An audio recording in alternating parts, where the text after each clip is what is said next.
मेरे प्यारे मित्रों एवं छात्रों, आज मैं आप सभी को यूज ऑफ डैट अर्थात डैट का प्रयोग बताने जा रहा हूँ। वर्ड डैट का प्रोनाउंसिएशन अर्थात उच्चारण डैट और मीनिंग अर्थात अर्थ वह होता है। इस प्रकार डैट का अर्थ वह होता है।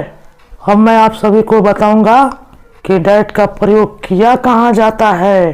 तो मेरे प्यारे मित्रों एवं छात्रों, देखिए, डैट का प्रयोग दूर की एक वचन वस्तुओं या प्राणियों के तरफ इशारा करने के लिए किया जाता है जिसे हम तत्काल पकड़ या छू नहीं सकते हों। अब आप लोग सोचेंगे कि एक वचन होता क्या है। मेरे प्यारे मित्रों एवं छात्रों, शब्द एक वचन को देखिए और जरा गौर से देखिए, सब समझ में आ जाएगा। चलिए मैं ही बता देता हूँ। यहाँ देखिए, शब्द एक वचन एक और वचन के योग से बना है और वचन का अर्थ संख्या होता है।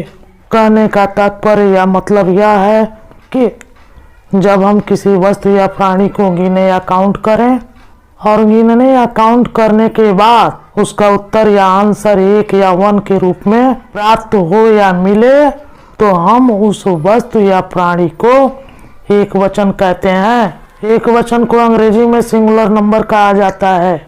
मुझे विश्वास है कि यहाँ तक तो आपको समझ में आ ही गया होगा। आइए अब पॉजिटिव सेंटेंस का एक एग्जाम्पल लेते हैं, क्योंकि उदाहरण अर्थात एग्जाम्पल देने पर कोई भी वाक्य अर्थात सेंटेंस स्पष्ट अर्थात क्लियर हो जाते हैं। वह एक सेव है।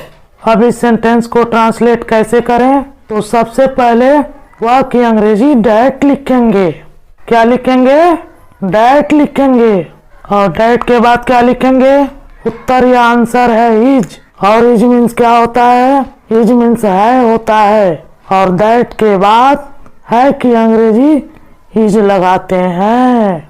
अब यह क्लियर करना होगा कि एक की अंग्रेजी एन लिखें या ए, क्योंकि सेव की अंग्रेजी एप्पल होती है और वर्ड एप्पल का पहला अक्षर या लेटर वावेल है। और आप सभी को पहले ही बताया गया है कि कोई भी वस्तु या प्राणी जिसके तरफ इशारा करना हो उसके इंग्लिश वर्ड का फर्स्ट लेटर ए, ई, आई, ओ और यू से शुरू हो तो एक की अंग्रेजी एन लिखते हैं। सेकेंड एग्जाम्पल लेते हैं। वह एक सूरज है।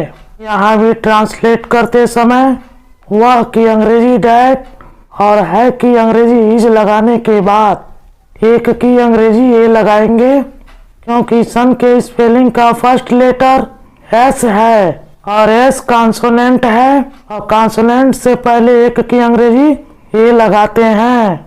इस प्रकार वह एक सूरज है का ट्रांसलेशन डैट इज अ सन होगा। आइए अब नेगेटिव सेंटेंस के एग्जाम्पल को लेते हैं। एग्जाम्पल है वह एक सेव नहीं है। इसे ट्रांसलेट करने का प्रोसेस पॉजिटिव की तरह होता है। केवल आपको नहीं की अंग्रेजी के लिए डैट इज के बाद नॉट का यूज कर देना है और उसके बाद एन एप्पल पहले की तरह ही लिख देना है। बस हो तो गया। कितना आसान है। पॉजिटिव और नेगेटिव सेंटेंसेस के बाद आइए नेगेटिव सेंटेंस के एग्जाम्पल्स को ही इंट्रोगेटिव सेंटेंस में चेंज करते हैं। डैट के स्थान पर इज और इज के स्थान पर डैट रख या लिख देना है। बाकी नॉट एन एप्पल के साथ इंट्रोगेटिव मार्क लिख देना है। इस प्रकार क्या हुआ है? एक सेव है का translation is that not an apple होगा। यूं कहे तो डैट और इज को आगे पीछे खिसकाना है। मेरे प्यारे मित्रों एवं छात्रों, इन्हीं पॉजिटिव, नेगेटिव और इंटेरोगेटिव सेंटेंसेस को मिलाकर हम सभी इंग्लिश स्पीकिंग का अभ्यास अपने घर पर ही कर सकते हैं। आइए कुछ एग्जाम्पल्स को देखते हैं। क्या वह एक बिल्ली है? Is that a cat? नहीं, वह एक बिल्ली नहीं है। No, that is not a cat. क्या वह एक कुत्ता नहीं है? Is that not a dog? No, that is not a dog. वह क्या है?